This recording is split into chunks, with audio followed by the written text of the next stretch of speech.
दो ऐसे सस्ते से ड्राई फ्रूट हैं जो आपके बढ़े हुए प्रोस्टेट को सिकोड़ने में, उसको छोटा करने में आपकी बड़ी ज़्यादा मदद कर सकते हैं।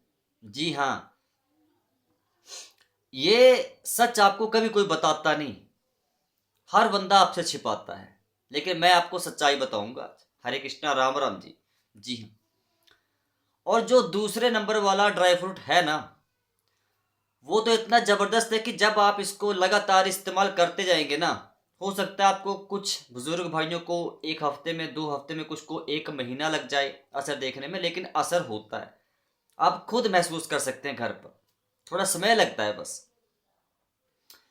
अब जो पहले नंबर वाला ड्राई फ्रूट है, उसका नाम है अंजीर। अब अंजीर प्रत्यक्ष रूप से उतना ज़्यादा आपको लगेगा कि यार अंजीर खा के तो कोई असर हो ही नहीं रहा है, लेकिन अप्रत्यक्ष रूप से ये अंदर ही अंदर अपना काम करता रहता है, प्रोस्टेट को सपोर्ट करता रहता है। पता है कैसे? अगर प्रोस्टेट के मरीज को पेट में कब्ज है, तो गौर करिए मेरी इस बात पे, अगर पेट में कब्ज है तो आप प्रोस्टेट की सूजन को जो कम करने के बारे में सोच रहे हैं प्राकृतिक तरीके से, वो काम बड़ा मुश्किल हो जाएगा। जी हाँ। अब आप समझिए कि यहां पर अंजीर का रोल क्या है। अगर आपके पेट में कब्ज नहीं है तो आपके प्रोस्टेट के ऊपर ज्यादा दबाव नहीं पड़ता।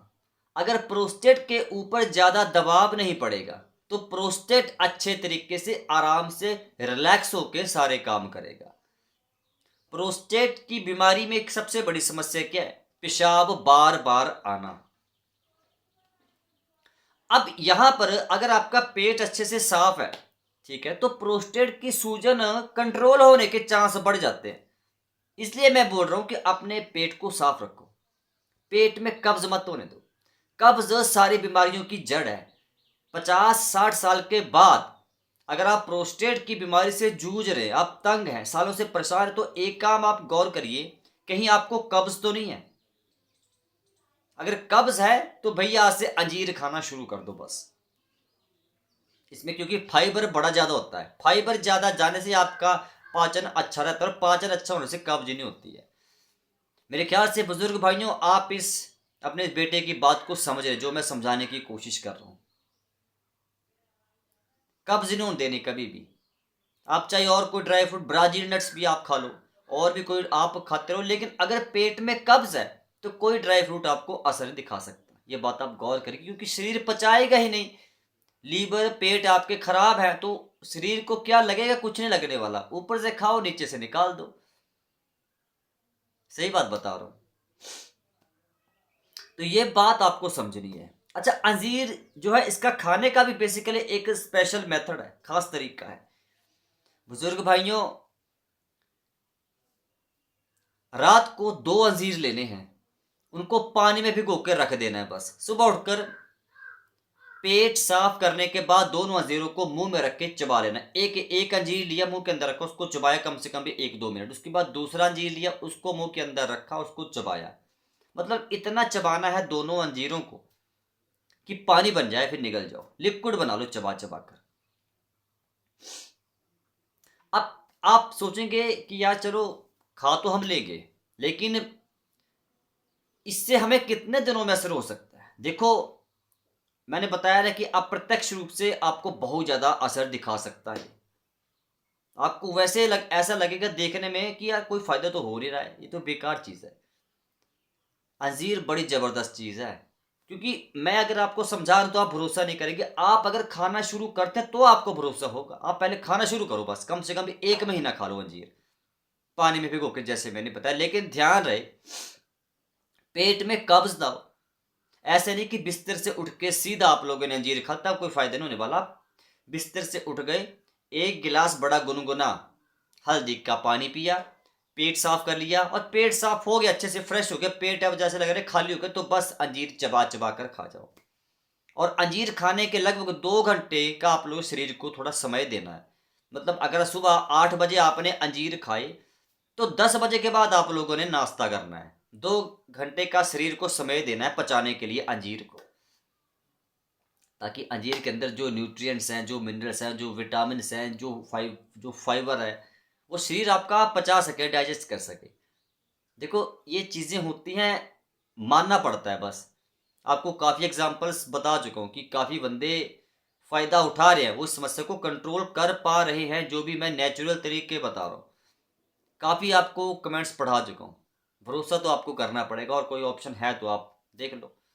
तो फ़िलहाल मैंने अंजीर के बारे में समझा दिया, कैसे खाना है, कब खाना है, रोज़ खाना है बस। ऐसा नहीं कि एक दिन खाया, रोज़ 3-4 महीने लगातार खाओ। कुछ ज़्यादा खर्चा थोड़ी होता है यार, मँगवा लो। वीडियो में टैग किया हूँ, मँगवा लो, यहाँ से डिस्क्रिप्शन में जाओ, लिस्ट लगी होगी। आप मँगवा सकते हैं, अंजीर खाओ, बढ़िया क्वालिटी की। और जो दूसरी जो दूसरा ड्राई फ्रूट है, वो भी बड़ा सस्ता है, वो है अखरोट। जी हाँ, अखरोट को आप बहुत से बुजुर्ग भाई, वरिष्ठ नागरिक नज़रअंदाज करते हैं, बोलते हैं अखरोट तो हम खाते थे यार, तब भी प्रोस्टेट की बीमारी होगी, हम क्या करें। ये सब कहने सुनने की बातें हैं। आप कमेंट करते हैं, अरे पंकज भाई बेकार की बातें हैं, कोई फायदा नहीं होता। देखो मैं आपकी जानकारी के लिए बता दूं, अखरोट के अंदर 3 चीजें बड़ी जबरदस्त हैं। सबसे पहली, अखरोट के अंदर जिंक बड़ा ज्यादा है। जिंक आपके प्रोस्टेट को स्वस्थ रखने का सबसे बढ़िया देसी प्राकृतिक तरीका है। पूरे संसार में कोई अगर ऐसा मिनरल है जो प्रोस्टेट को स्वस्थ रख सकता है 100 साल तक, तो भैया वो जिंक है। जिंक के अलावा कोई और मिनरल पूरे संसार में नहीं है। जिंक पूरे यूरिन फंक्शन को अच्छे तरीके से रेगुलेट करके रखता है। पेशाब कम आता है, पेशाब ज़्यादा आता है, पेशाब की थैली खाली नहीं हो पाती, सारी समस्याओं को बड़े अच्छे तरीके से ये कंट्रोल में रखता है जिंक। प्रोस्टेट की जो स्वेलिंग्स हैं, जो इन्फ्लामेशंस हैं, जो सूजन बढ़ती है, उसको कंट्रोल कर सकता है जिंक। मतलब ओवरऑल अकेला एक जिंक ऐसा है ना, वो प्रोस्टेट को अकेला अपने दम पर कंट्रोल कर सकता है। आप सोचो, इसके ज्यादा मैं क्या बताऊं आप लोगों को। अकेला जिंक। तो जिंक की कमी कभी मत होने दो अपने शरीर में। जिंक भरपूर मात्रा में शरीर के अंदर लो बस। 40 साल के बाद अगर जिंक की कमी आपके शरीर में है तो प्रोस्टेट की बीमारी होने का खतरा बढ़ गया। जी हाँ, ये डराने का उद्देश्य नहीं है मेरा, लेकिन सच्चाई बताना मेरा फर्ज है। तो अखरोट खाओ, खाने का सही तरीका आप समझ जाना बस। जो दूसरी चीज अखरोट के अंदर है, that is omega 3 fatty acids. और ये जो फैटी एसिड्स हैं, ये प्रोस्टेट के इर्द गिर्द जो इन्फ्लामेशंस हैं उसको कंट्रोल करने का काम करता है। ये ओमेगा 3 फैटी एसिड आपके दिमाग को भी तेज करने का काम करते हैं। दो काम हो रहे हैं।